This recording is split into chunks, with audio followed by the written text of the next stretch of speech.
Cek. Bismillahirrahmanirrahim. Assalamualaikum warahmatullahi wabarakatuh. Perkenalkan, nama saya Wahab Wadi dari Prodi PTIK 7A.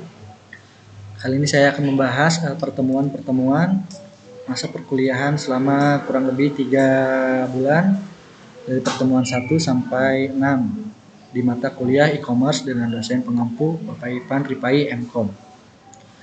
Langsung saja kepada pertemuan pertama, yaitu dengan rencana pembelajaran semester pengertian e-commerce. Dan pengertian e-commerce di sini sendiri yaitu adalah menurut saya e-commerce adalah segala bentuk kegiatan baik itu pembelian, penjualan, penyebaran dan apapun dan berujung transaksi ataupun ada yang membeli produk kita pada media elektronik atau internet. Ataupun secara umum e-commerce itu berarti segala kegiatan jual beli atau transaksi yang dilakukan menggunakan sarana media elektronik. Kemudian kelebihan daripada e-commerce tersebut adalah jangkauannya, pertama jangkauan luas, dan kedua mudah diakses, dan ketiga dapat ditiru oleh semua kalangan baik tua ataupun muda. Kemudian kekurangannya yang pertama mungkin ada ketergantungan terhadap teknologi, di mana kemahiran terhadap kita mengolah laptop, komputer ataupun handphone kita sendiri dalam menggunakan atau mensukseskan penjualan kita dalam transaksi elektronik tersebut. Kemudian ada pertemuan kedua, dan pertemuan pertama itu kurang lebih itu yang saya dapatkan. Kemudian pertemuan kedua ada riset produk, riset keyword produk, dan tools riset produk.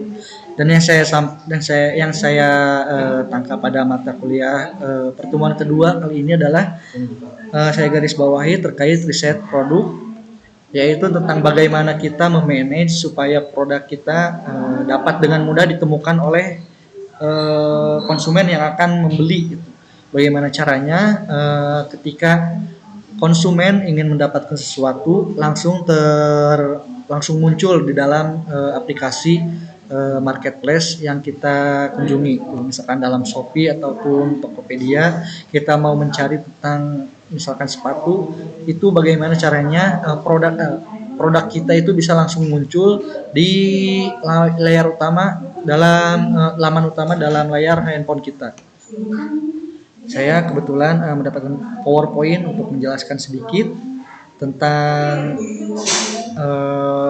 riset keyword dari materi yang sudah saya dapatkan. Nah, ini tools riset keyword. Tujuannya adalah mengidentifikasi produk yang paling diminati, menganalisis perilaku pembelian konsumen, mengetahui kekuatan dan kelemahan kompetitor, menemukan peluang pasar baru.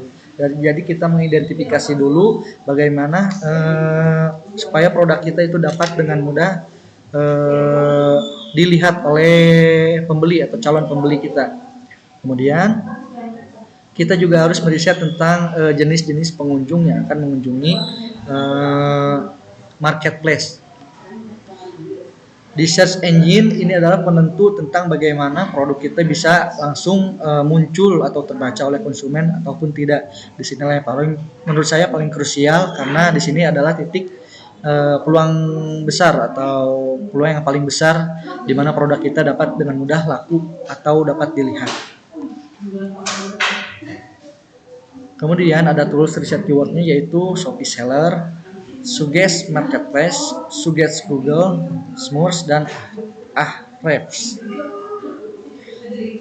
Nah, dan kemudian ada juga setelah kita mengobservasi terkait yang sudah saya sampaikan tadi, ada juga tipe penjualan keuntungan. Di sini ada dua tipe, yaitu tipe penjualan untung kecil dan tipe penjualan dengan untung besar. Yang untung kecil itu tentang bagaimana si seller itu mendapatkan keuntungan secara berkala dan terus menerus, walaupun hasilnya sedikit tapi mendapatkan untung. beda dengan yang berskala besar. Tentunya teknik pemasarannya juga berbeda, di mana yang si penjual yang untung kecil ini tentang menerapkan prinsip tentang bagaimana cara barangnya laku dengan cara apapun asalkan ada keuntungan walaupun sedikit. Berbeda dengan penjual yang ingin menguntungkan keuntungan yang besar. Tentang mereka berpikir atau mindsetnya itu walaupun besar sekali saja tapi keuntungannya besar itu tidak apa-apa. Tapi secara statistik atau dari laku atau tidak laku, menurut saya tipe penjualan untung kecil ini lebih memungkinkan peluangnya untuk mendapat keuntungan walaupun untungnya kecil, karena barangnya akan selalu laku, entah barang apapun yang kita jual di marketplace ataupun toko offline. Kemudian di sini ada materi-materi lainnya, ada penjelasan juga tentang tipe penjualan untung kecil, barang tidak boleh ada harga pasti, harus membuat brand sendiri dan usahakan dengan HPP maksimal. Dan tipe penjualan untung besar itu contohnya ada parfum, skincare, dan kaos. Misalkan saja kita parfum gitu. Di penjualan parfum tersendiri itu kita tidak bisa menjual misalkan per mili. Jika parfum dijual dengan harga yang murah, per botolnya itu akan sulit mendapatkan modal kembali. Jadi harus dihitung secara secara pasti begitu tentang penjualan dengan harga gitu, supaya keuntungan ataupun modal dapat diputar kembali. Kemudian kita lanjut ke pertemuan ketiga.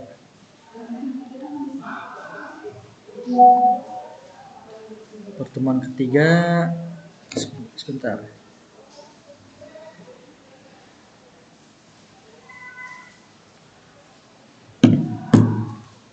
Sinyalnya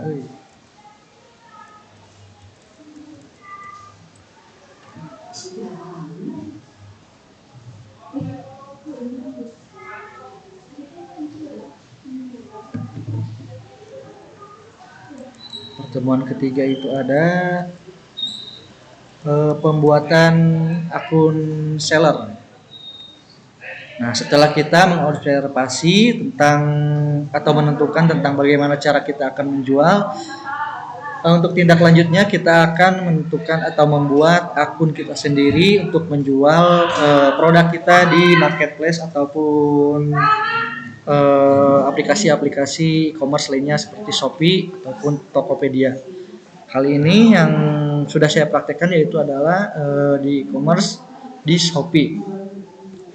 Pertama yang harus disiapkan yaitu seingat saya adalah mendownload Shopee TikTok Seller, kemudian membuat akun sendiri, membuat akun toko kita di Shopee-nya, di akun Shopee, kemudian mengautentikasi email dan data diri sehingga si akun TikTok Seller dan Shopee itu dapat saling terhubung. Nah, keuntungannya adalah ketika TikTok Seller dan Shopee sudah terhubung, kita dapat melaksanakan live agar penjualan kita meningkat. Kemudian kita juga dapat melaksanakan penjualan dengan mudah dengan produk-produk yang sudah kita miliki. Di sini ada langkah-langkah pembuatan Shopee Seller, ada penginstalan, kemudian nama toko seperti itu. Kemudian yang ke pertemuan keempat ada upload produk di marketplace. Nah, upload produk itu juga ada tata caranya seperti mana sudah saya sampaikan di awal. Ini adalah kunci dari laku atau tidak lakunya produk yang kita unggah di marketplace. Misalkan saja dari nama penamaan produk kita yang kita cantumkan di Shopee. Itu juga ada tata caranya. Misalkan ada produk-produk yang dilarang seperti narkotika, minuman keras, produk yang tidak bermerek atau tidak resmi, barang bekas dengan keterangan yang berbeda, kemudian pajak fisik dan pesanan khusus nota dan pelunasan. Kemudian eh, ada banyak lagi lainnya produk-produk yang dilarang, dan kemudian ada tata cara upload produk Shopee via web. Nah, yang pertama kita tentunya masuk ke atau login terlebih dahulu ke akun yang sudah kita buat sebelumnya di Shopee atau pembuatan Shopee, toko Shopee kita. Kemudian tata caranya adalah buka browser, kemudian bisa dilihat sendiri di sini, buka foto profil, ada ketentuan-ketentuan tersendiri untuk upload produk agar tidak menyalahi aturan Shopee, karena Shopee ini sensitif karena sudah menurut saya sudah besar untuk produk atau nama marketplace-nya, jadi lebih selektif dalam pengunggahan produk. Kemudian setelah saya upload produk,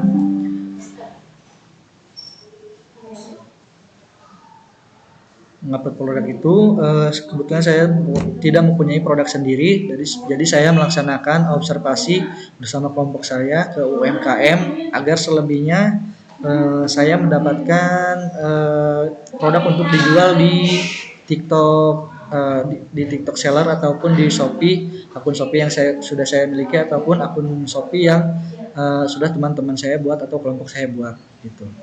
Baik, mungkin itu saja yang saya dapat informasikan tentang apa yang sudah saya pelajari setelah mengikuti beberapa pertemuan di mata kuliah e-commerce.